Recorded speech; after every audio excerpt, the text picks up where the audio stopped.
prospective buyers are on a constant lookout for hotspot locations where there's a potential for future growth in terms of catchment population, amenities, and transport connectivity.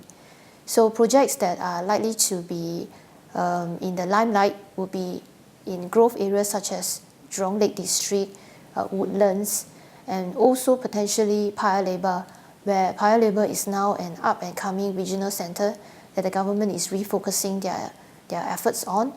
And there will be some other city fringe locations that could be of interest, maybe in the secondary market, such as the Commonwealth and Buona Vista areas, whereby it's close to the One North Business Park precinct, which is slowly taking shape very nicely with a steady rise in the office working population. So buyers could be keen to look at these areas where there's a growing catchment of working population. And there will be some other locations such as maybe in the central parts of Singapore, like in Bishan, as well as in Toa Payoh, whereby they see that the Circle Line interchange at Bishan is likely to bring in more footfall and more traffic.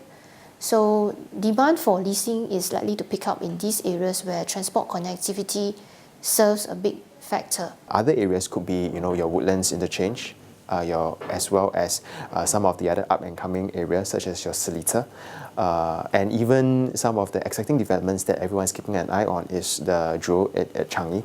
And although it is not a residential development per se, it is expected to add a lot of vibrancy in that Changi location. So I think these are really some of the things that people are looking at. So not forgetting things like Thomson Line, the high-speed rail. So the locations of all these amenities are things that would actually affect property prices in those immediate locations, and definitely those are things some savvy investors would keep a lookout for. In general, the properties in and around the OCR region, especially those in and around the MRT stations, as well as those regional centres, will continue to find good support from buyers. Generally, homes in and around regional centres tend to hold their value better. And then we also find that the city fringe areas, the RCR region, would also have a strong following. This is because buyers who want to be in a central location and want to avoid having to pay the higher ABSD and also to keep within the TDSR, they would look at the city fringe areas instead of buying into the CCR region, which is typically the properties there are higher price and they are more expensive.